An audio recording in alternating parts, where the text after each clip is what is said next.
The biggest thing we did, or the most well-known thing we did, is the training for Team USA. So Team USA, along with others, Britain does a similar but not quite exactly the same thing, have something called a high performance training. So that's what we call it in the US, HPTC. And that's what we did. We had sports doc, which became the US HPTC over the course of the games. So one advantage that can be found is rather than training in just the ordinary training hall that you'll have for any given sport, there are several advantages to having your own facility as a country, or even just as a sport. So we actually recreated this in Tokyo just as weightlifting. There's reasons for that, and I go into that later. But the US always creates a HPTC, which gives an advantage to US teams by being able to dictate when they train, how often they train, and critically because of accreditation issues in the Olympic Games, basically who you can get in there. So, you can get more coaches and so forth. From Coordinate Sports, it's The Drive Phase, a show about sports founders, leaders and experts and the stories behind their business journeys. Our guest this episode is Phil Andrews, CEO of USA Weightlifting. Under his leadership, the sport has been driven into the limelight, increasing professional and grassroots support for all genders. He has put inclusivity, safety and sporting success right at the heart of his tenure as leader over the last 8 years. Phil has been entrepreneurial since his teen years. He talks us through his early business exploits, including negotiating with EMI's head office at 14 and using his street commercial acumen to turn a profit in music memorabilia. Enjoy the show.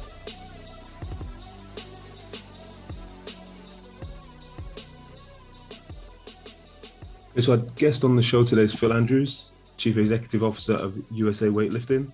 The NGB has an audience reach of over 2 million people per year and is rapidly growing its memberships. Really looking forward to hearing all about Phil's journey and how he's leading the organization. So welcome to the show, Phil. Good afternoon for me, good evening for you. Yeah, exactly. So navigating the time differences, I know we've just managed to finally get together. So you're over in Denver, Colorado at the moment? Denver, Colorado, exactly right.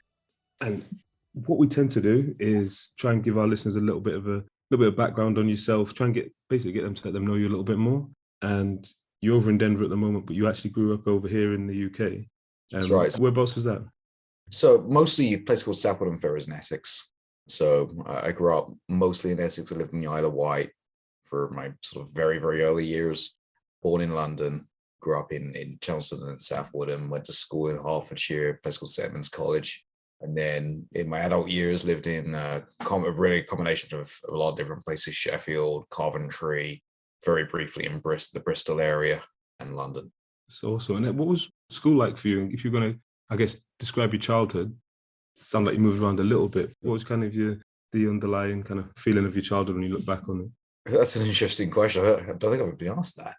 So I went to an international school. I was on a government assisted place. It was the last year the government did that before they took them out. So in other words, it allowed someone like me who came from a council estate to go to a private school, in this case St Edmunds. So it helps me now because it was an international school. And you have people from Russia there, Nigeria, Zimbabwe, China, you name it, they were there and at boarding school with me. And that really helps with the international cultural understanding necessary in this job. But the overall feel of my childhood, was affected by that, because when you're the guy who shows up and, you're in the secondhand clothing and they're showing up being dropped off in the Maserati or the Mercedes, it's an interesting clash. So it sort of taught me a thing or two pretty quickly about that. I guess did you feel like a bit of tension at school, kind of young people or children from different backgrounds then?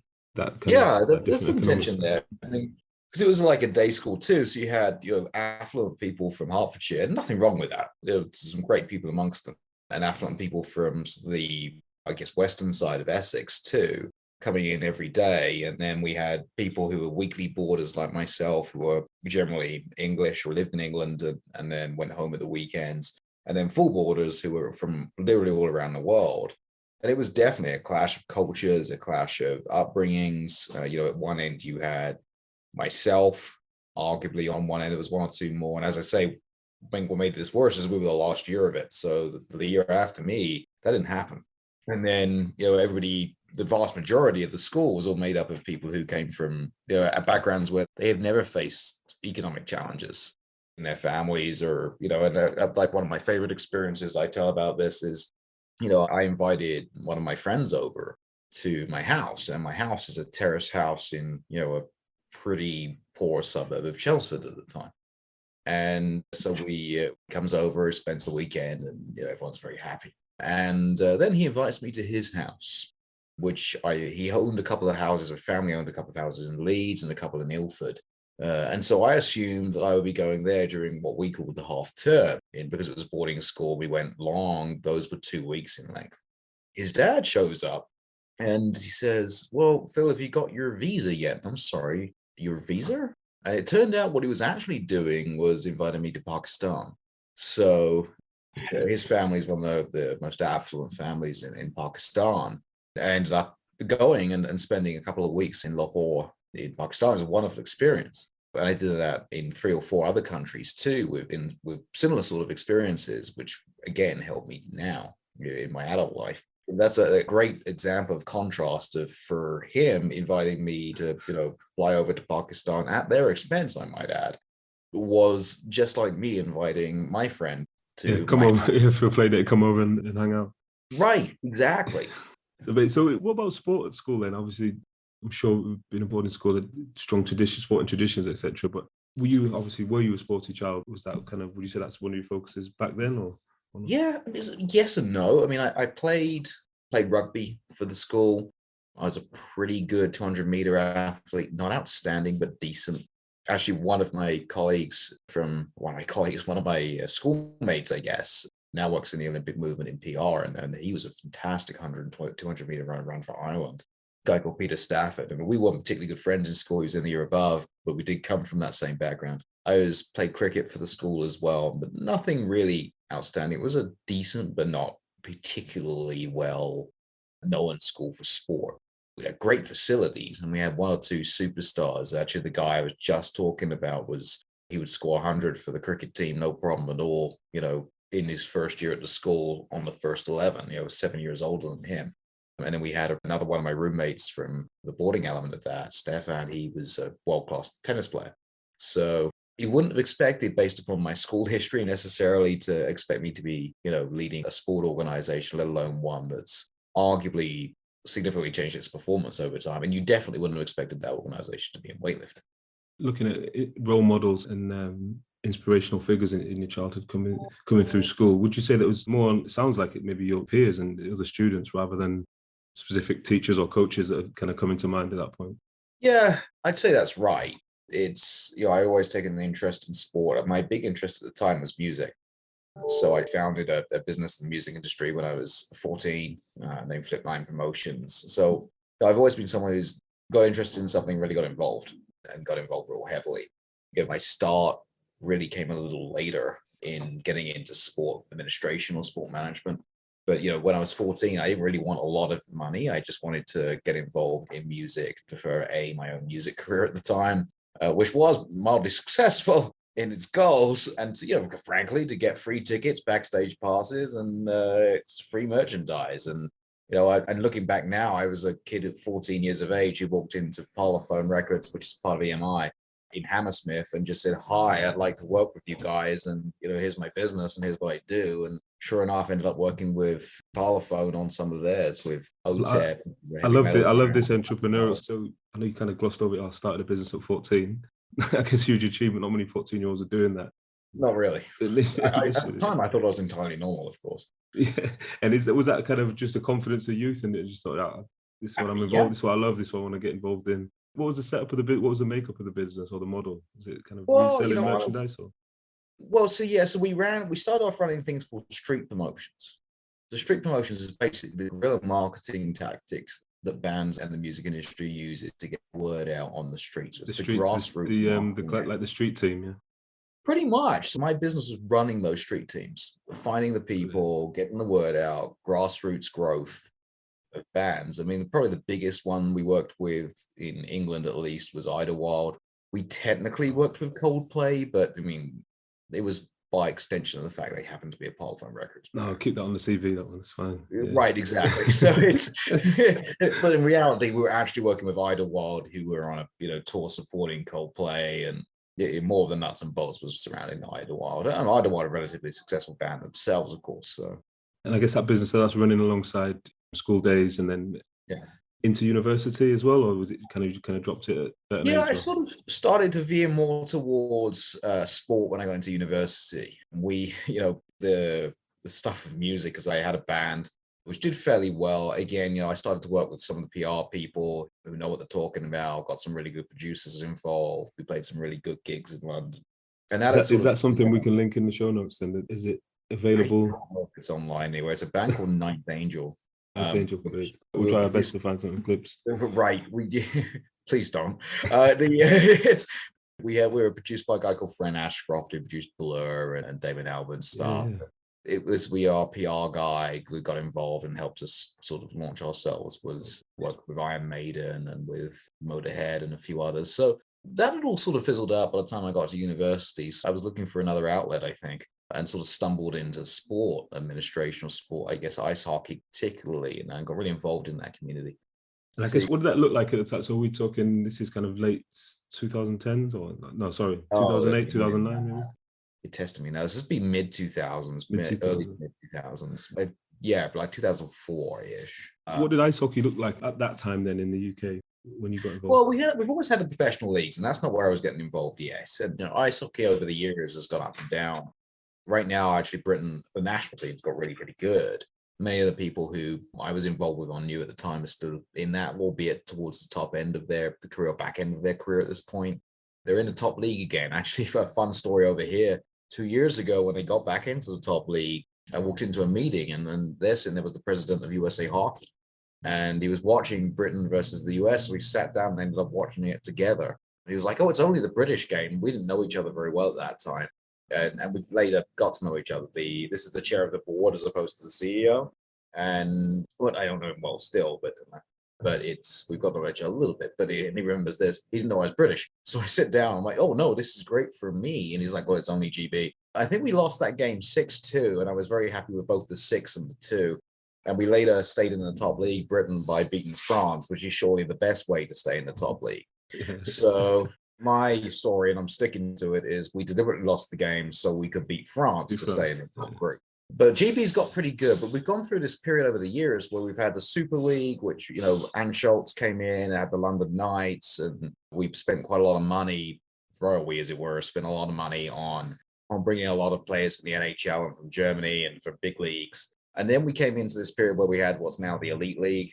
And the Elite League is a nice mix of a salary cap that keeps it relatively realistic for teams. It's probably the most stable ice hockey's been in a long time. But going back to then, that's when the Elite League was just starting in 2004. And the British Hockey League still existed, the IHL. And it was the English Premier League at the time too, which is where the Chelmsford Chieftains play at that time.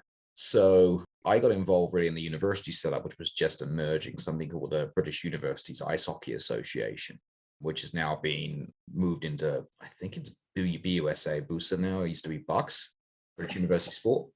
And it became part of the board of directors for that and helped expand some of that in places like Bradford and Southampton Solent University.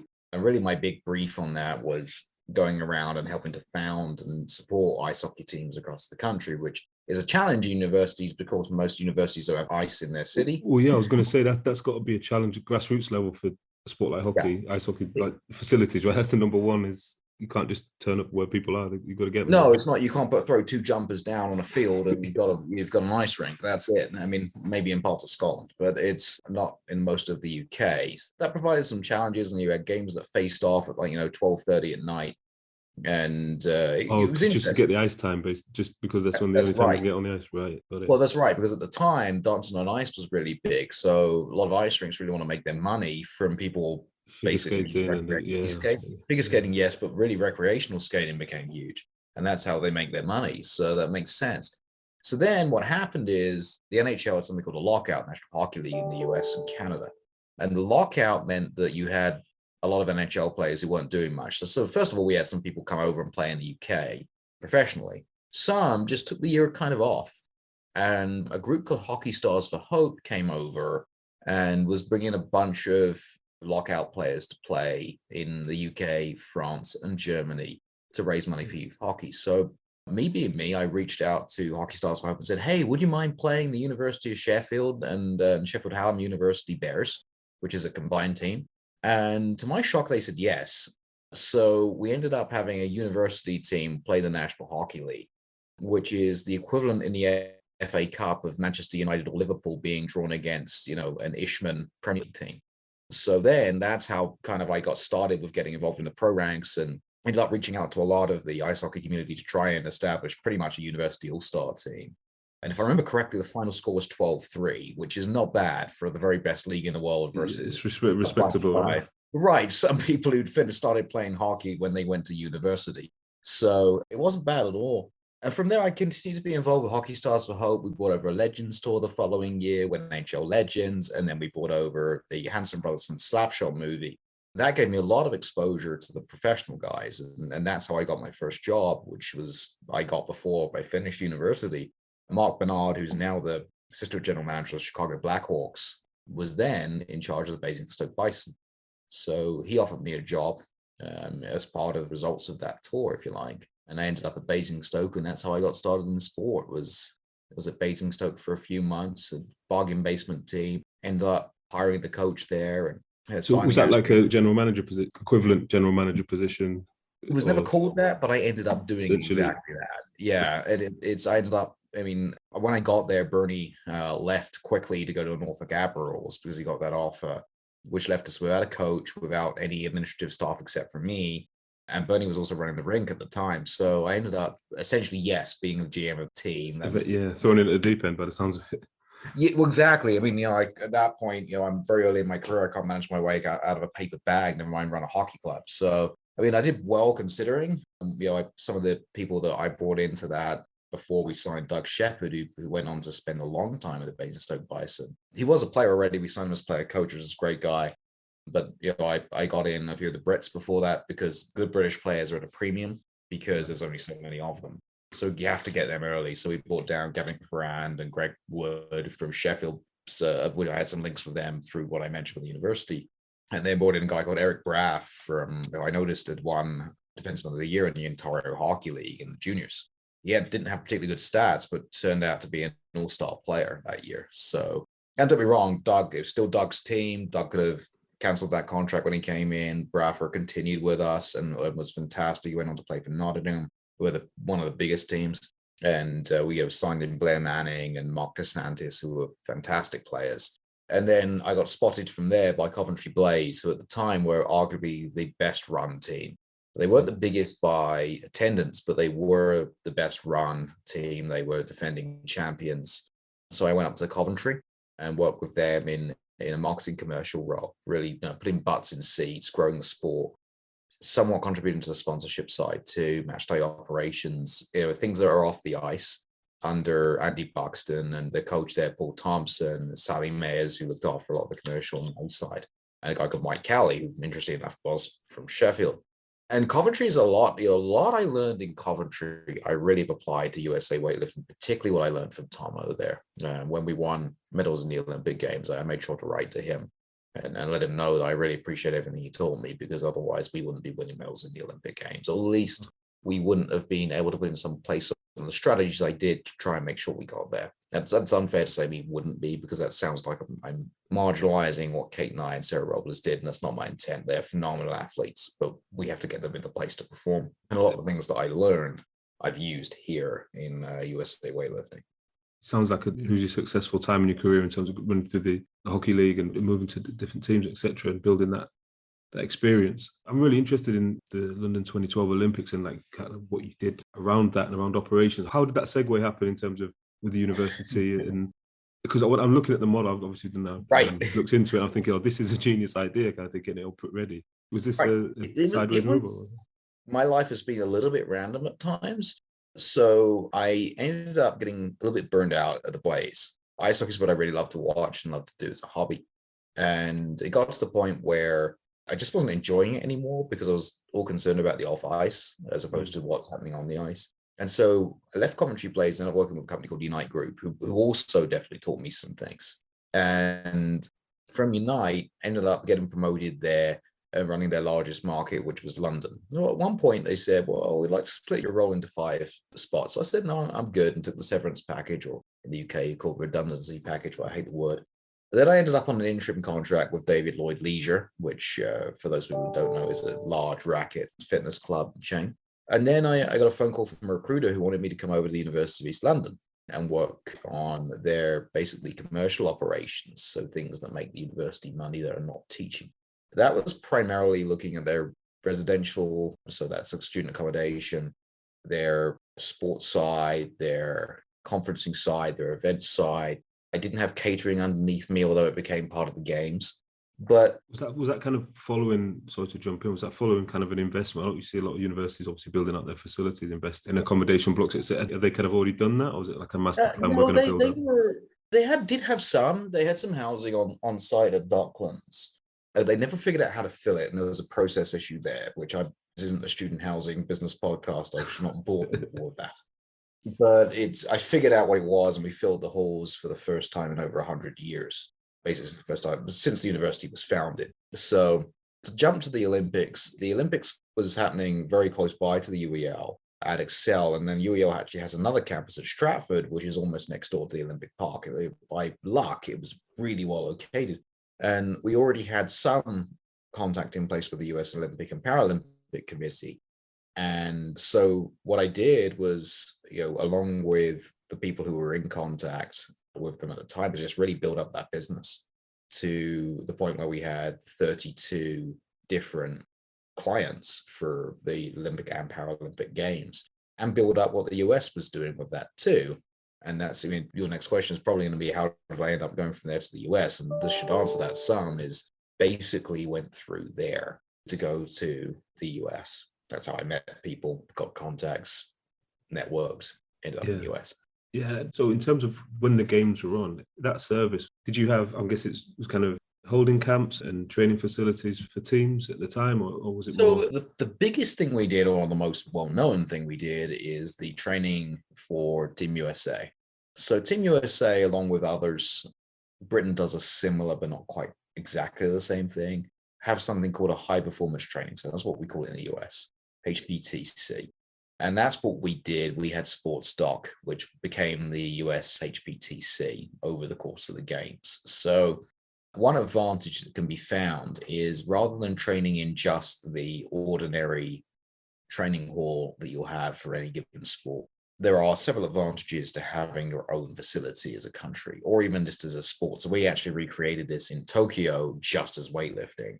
There's reasons for that, and I can go into that later. But the US always creates a HPTC, which gives an advantage to US teams by being able to dictate when they train, how often they train, and critically, because of accreditation issues in the Olympic Games, basically who you can get in there. So, you can get more coaches and so forth.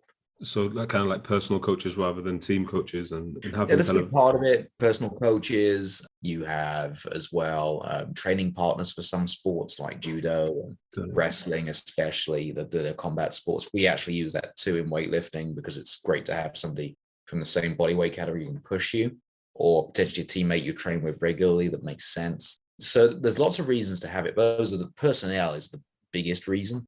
Location is sometimes a reason. So you might, this wasn't necessarily the case in London, but you might find times when it makes more sense to have a better located training hall than is what's on offer by the organizing committee, in this case, LOCOG.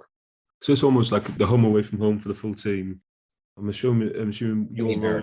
Yeah, your role at the university, I'm guessing Team USA was top of your list as targets to bring in, or is it a bit of a land grab in terms of all the countries vying for the best spots and a bit? Yeah, so the US is very well organized with this, as I have to say is Britain.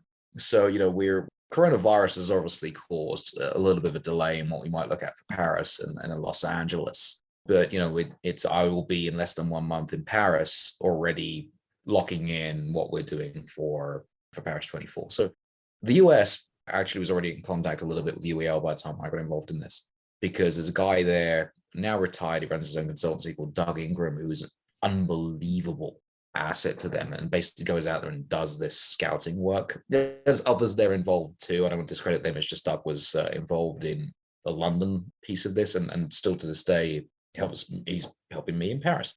yes, the US was not our most financially profitable exercise of the Olympics and Paralympics, but it was our most high profile and most impactful. It's the one where people still at UEL talk about it. I still talk about it, but I mean, obviously I'm not here in the US, which makes more sense, but that is probably prestige, right? Yeah, it must be prestigious for the units yeah. connected. Yeah. Well, for example, one of the other things we did is we housed like 100 bus drivers for the Olympics, which was profitable. And it was a good operation. It was smart to do. But, as talking points go, it's much less interesting to go, well, we had a contract with National Express and it was really good versus, hey, you don't have those pictures on the wall across the no, university. it's funny how you remember more about Michelle Obama, LeBron James, and Michael Phelps than you do about a random guy who drove a bus. So don't be wrong. Without those bus drivers, there is no Olympics. Yeah, but it's like that's important. It's just less interesting to talk about in this context. So I guess coming out of the Olympics, was it kind of a smooth transition over to USA Weightlifting, or what was the kind of the steps from there to was it kind of already connected at the games? Yeah, so I moved over to the US and did some consulting and volunteering for 6 months with various different NGBs, most of which would fit into the small NGB category. So people like shooting, team handball, judo, taekwondo, boxing, weightlifting, obviously archery, bobsled and skeleton, most of whom are not in the giant NGB area. So now big NGBs in the UK, big NGBs in the US are often different. Obviously, USA Hockey is a great example of that. USA Hockey in the US does not need the word ice in it. Ice Hockey UK does, and they are vastly different organizations. One has 600,000 members, and the other one is USA. No, I'm kidding. But it's the hierarchy is a little different. But we were very small at the time, and part of that was asking some of my colleagues who work for the US Olympic and Paralympic Committee who needs help, and weightlifting was identified as somebody really does. And then from June of that year, I worked for weightlifting full time from June of 13. So I started with weightlifting in January, but was exclusively weightlifting. I guess I'm curious in terms of like moving into the US, this big move generally, like visas, things like that. What was the process for that? Is it more like, you're out there volunteering and this opportunity came up and it didn't really? Pretty much. Yeah. It's difficult to pinpoint it because I had so many contacts that it wasn't traditional in its nature. I already knew a lot of people. I was already involved with a lot of people. I wasn't involved with weightlifting really in the Olympic Games. We did have weightlifting there, but it wasn't really a big element of what we did. And nor was the then executive director or CEO of USA Weightlifting wasn't actually in London. He just got the job at the time himself. That's not really how that happened, but it was useful to have those contacts and really be put into the right places to succeed. And I chose weightlifting because it had CrossFit coming. So that was increasing the numbers dramatically about who's able to see a barbell, understand a barbell. And it just had a lot of opportunities for things to be better. What was the lay of the land then at the time when you landed in the position? Huge opportunity with CrossFit. I'm definitely going to touch on that. So I think. Where was the organization at that point when you kind of? Yeah, because we had about 7,000-8,000 members. We're about $2.5 million organization at the time. And pre-COVID, we were up to 30,000 members, about $7.5 million organization. Just USA Weightlifting without counting our foundation in that. So, and that's the yearly turnover. We haven't really grown our staff too much because we've remained lean and mean. We have grown our athlete remuneration by over 940%. And that's where a lot of our money goes. It goes right back into programming, particularly the elite level. And out of that, 98% of that is driven by weightlifters, not by the US Olympic and Paralympic Committee. So in Britain, a good number, it seems really good from what I understand, being about 50% self-funded. In other words, it's not coming from Sport England, UK Sports Golf. Yeah. And so for us, that number, 50% will be almost unheard of. I think there's one NGB that's over 50%, really small, that's why. But it's an expectation of a big, successful sport that gets really good funding should be around 15 to 20% maximum coming from the US Olympic and Paralympic Committee's funds. We're at 2%. Right. So that, I just want to dig into that a little bit in terms of the model. Those revenues, and obviously you've grown it significantly over the period. Is that membership fees? Is that competition fees? And all of that. And then any commercial sponsorships in there as well? Or is it just kind of, I guess if you're generating those funds, you're kind of free to do what you want and set the remuneration for your athletes, etc.? We are, yeah. That's the advantage of the US is national governing bodies have a lot of freedom where there is elements that are not free, if you like, to do what we want to. We are obviously governed by USADA, the US Anti-Doping Agency, very similar to UKAD. We have the US Center for Safe Sport, which was really the first in the world, but it's to do with preventing abuse in sport, and then they have a lot of governance over us. And the US Olympic and Paralympic Committee. There is no DCMS in this country. The Olympics is not in any way governmental in this country. There's no Minister of Sport in the United States. So you do have quite a lot of oversight. There are 3 different sport acts that govern sport in the US. The primary one is called the Ted Stevens Amateur Sports Act. So there's elements of that where we have to do certain things, but there is a lot of freedom to do with our money, how we raise it, whatever we want. So we've developed sponsors. Yep. We have currently 22 different commercial partners. That was much, much, much lower than that when I became CEO. I think we had 2. So that's grown significantly, but it's never going to be the cornerstone of what we do, because there's huge money in, for example, Pennzoil or someone like that sponsoring NASCAR, or, let's give a British equivalent, Formula One and Mobil Oil. Yeah. That makes sense. People who like motorsports probably like cars, and there's millions of people watching. So that makes total sense from an advertising or return on investment perspective, brand perspective, to associate, Mobil One Oil with, say, Lewis Hamilton. But if I go to Mobil One Oil or Pennzoil and go, well, what about weightlifting? It's surprising how they're not so aligned with that. So it is a challenge in smaller NGBs to get really good financial sponsorship. You basically need to have a way to link that community with that brand. Yeah. And there's 2 ways that happens, 3 ways. Either it's something in your community, or second, a brand value that's associated. So Goodr Sunglasses, a pretty large sunglasses brand in the US, they're a non-endemic sponsor for us. They like fitness. They like people who are outdoors. They like people who are in gyms. They like people who are active. They associate that with weightlifting. So that's how we got that done. It's not to do with numbers, because you can take out one advertisement in a fairly small city's newspaper and actually reach more eyes than you can through a national governing body. So, the other way that happens is if you have someone who's interested in the sport, who's associated with a brand. So one of our non-endemic sponsors is a bank, and we have people in that bank who are very much interested in weightlifting. And we've obviously had to manage those relationships and massage those relationships, but that's another way that happens. And this, believe it or not, is lessons that goes back to Coventry Blaze. And the third way it happens is people who are associated with the sport. So, one of our largest sponsors is an equipment manufacturer who makes their money creating fitness equipment. So therefore, that makes total sense that they want to be known for that. And CrossFit is the big question for myself. I know CrossFit, huge opportunity for the sport, huge commercial success as well. What's the relationship like, or what was it like initially? And obviously CrossFit and the techniques and things like that might have got a bad rep over the years, and injuries and things like that. How do you manage that relationship between the 2? Is it commercial relationship, or is it kind of just partnerships, or how does it tend to work? We have a friendly relationship with CrossFit. We are looking at actually doing a partnered event next year. We have done that in the past, a long time ago. There's a lot of crossover there. And I think the way to think about CrossFit, the reputation that you just alluded to, which is people getting hurt in CrossFit, is look at any sport. And in any sport, you're going to have really good coaches. Yeah. Nominal coaches who really know what they're doing. As a Liverpool fan, I'm going to give you Jurgen Klopp. So Klopp is probably the best coach on the planet when it comes to soccer. And for every Klopp, there is someone on the other end of that who, is destroying ACLs and MCLs, coaching the under 14s that's behind a pub in like Burnley. Not the football club Burnley, the city. There are just those 2 things.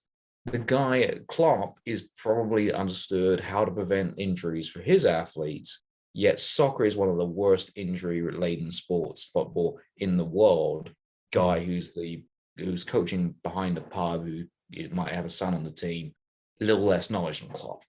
CrossFit is the same way.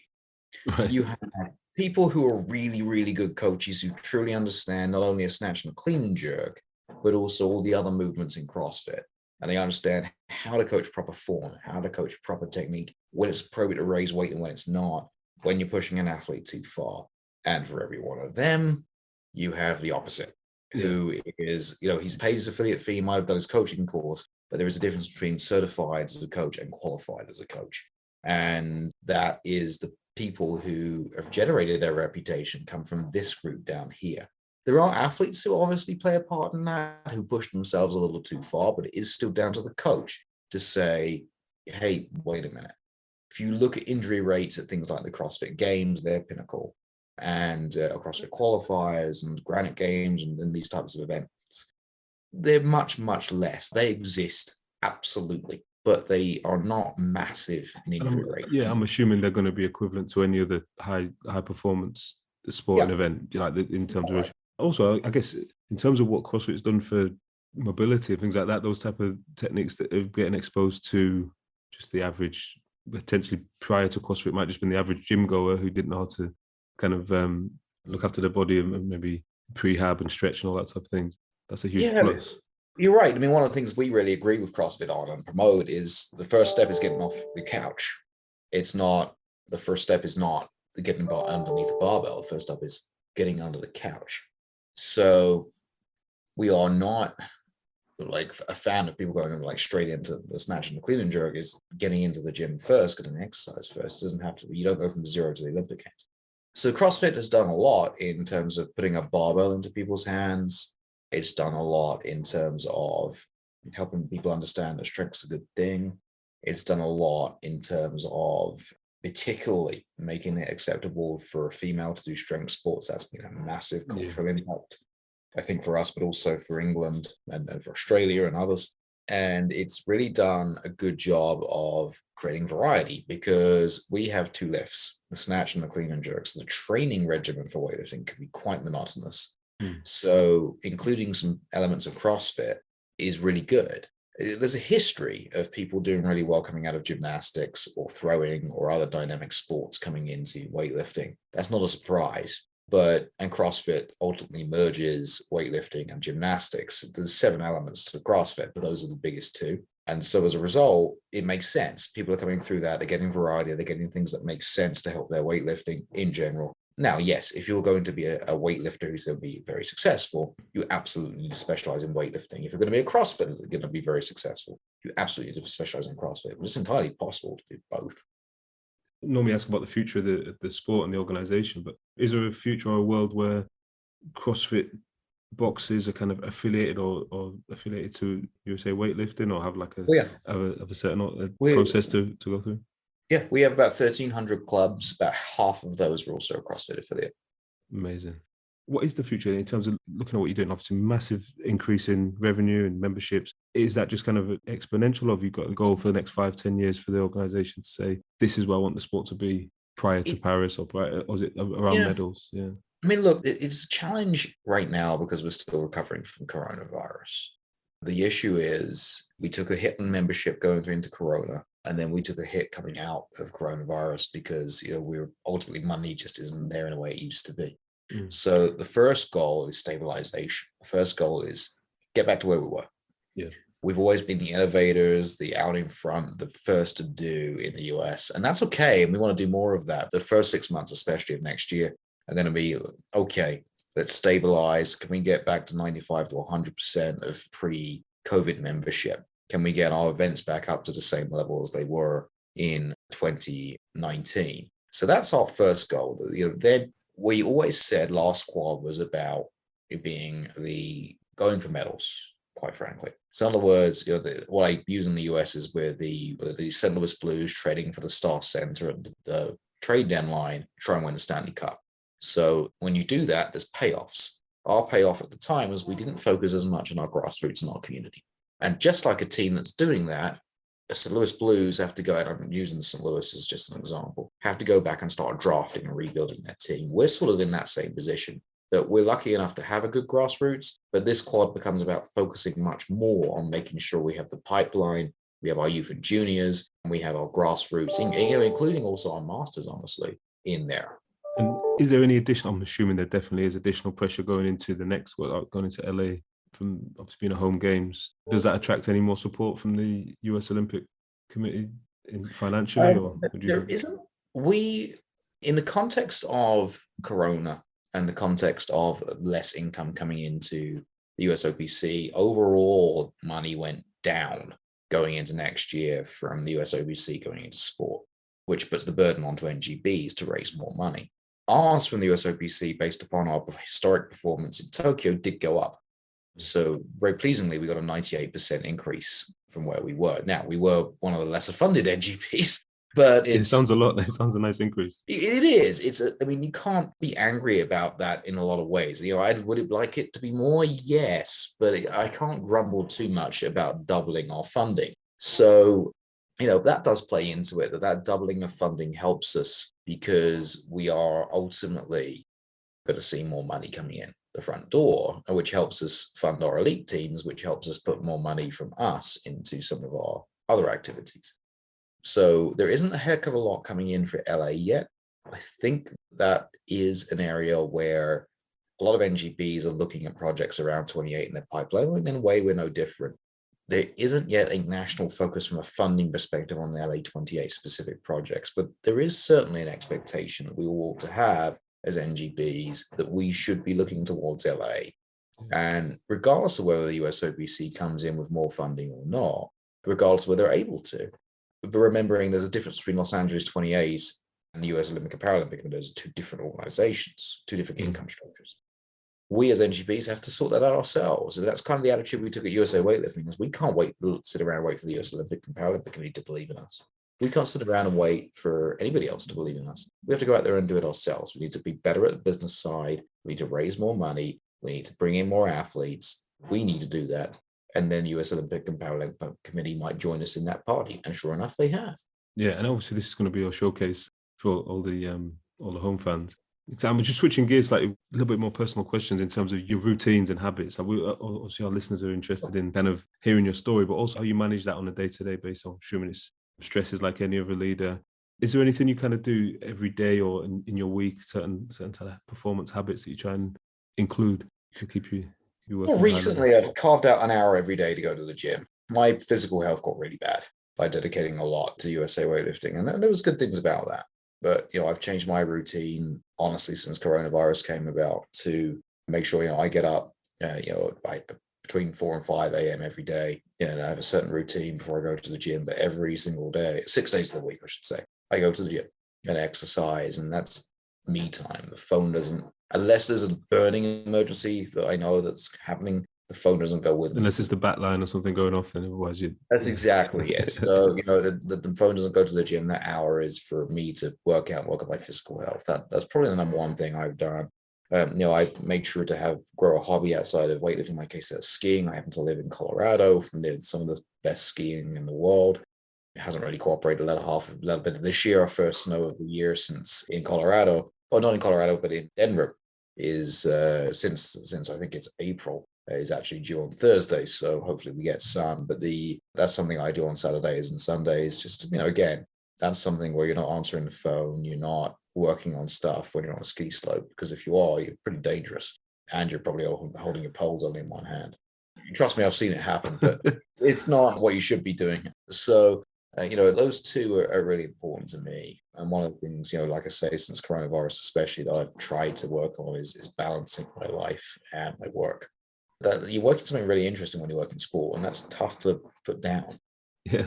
Pre-COVID, what was travel like for you? Traveling all, because I'm assuming it's different to be running an NGB in the US in terms of scale, compared to the UK. Like you could go up and down the UK in a day. Well, that's many flights and travel. And you're exactly right. I mean, the UK is a little bigger than Colorado, but not much bigger. It's Telluride, Colorado is a 6-hour and 22-minute drive from Denver, Colorado. So if you think about from London, 6 hours and 22 minutes north of London, you're certainly in Scotland. I think you're pretty much to Edinburgh by that point. So that's just sheer scale in one state alone. So yeah, we have, I was on the road pre-coronavirus maybe 60 to 70% of the time. And that takes a toll. I was going to say that must have been taking its toll on so many flights. And yeah, and internationally you have a lot of travel too, and our competition's internationally rather long. But the difference between the US and most other countries is that we have a lot more domestic travel than most. As you pointed out, it's this competition we had this past weekend, you and I were talking about before we started, was here in Denver, 20 minutes from my house, which was great.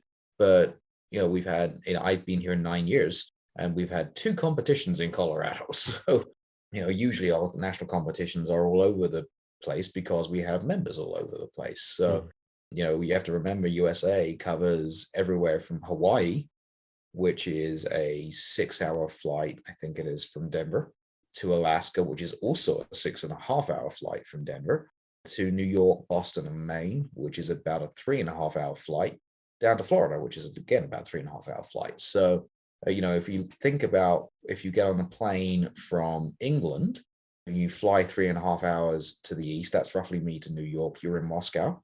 And if you fly the other way for 6.5 to 7 hours, you land in the sea just short of New York. So that's the level of scale that you're dealing with.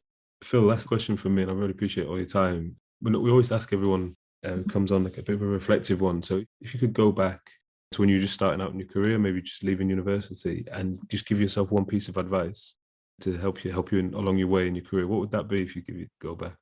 Take up the sport of boxing, so you're going to have to roll with the punches. I love that. And is that served you well? Do you box now? No, we actually do have a world championship boxer on my staff named Alex Love. She was a world championship level boxer, Olympic trialist boxer too. So I do not box. I have not boxed, but I certainly have had to roll with the punches occasionally. Yeah, definitely ups and downs in leadership. So no, Phil, thank you so much for coming on and sharing all of your insights. And we will try and find some clips of the music career and the band and get that in the show notes. All right, sounds good. Thank you. Thank you for listening to this week's show. You can subscribe anywhere you get your podcasts. If you'd like to get in touch with us, you can write to us at dryphase.podcast@coordinate.cloud, tweet us at coordinatesport, or follow us on Instagram at coordinate_sports, or on my account at James_ventures. This episode was produced by Nancy Kwamboka, with support from Claire Goodchild and Lola Small, with special thanks to Rochelle. I'm James Moore, and you've been listening to The Drive Phase from Coordinate Sport.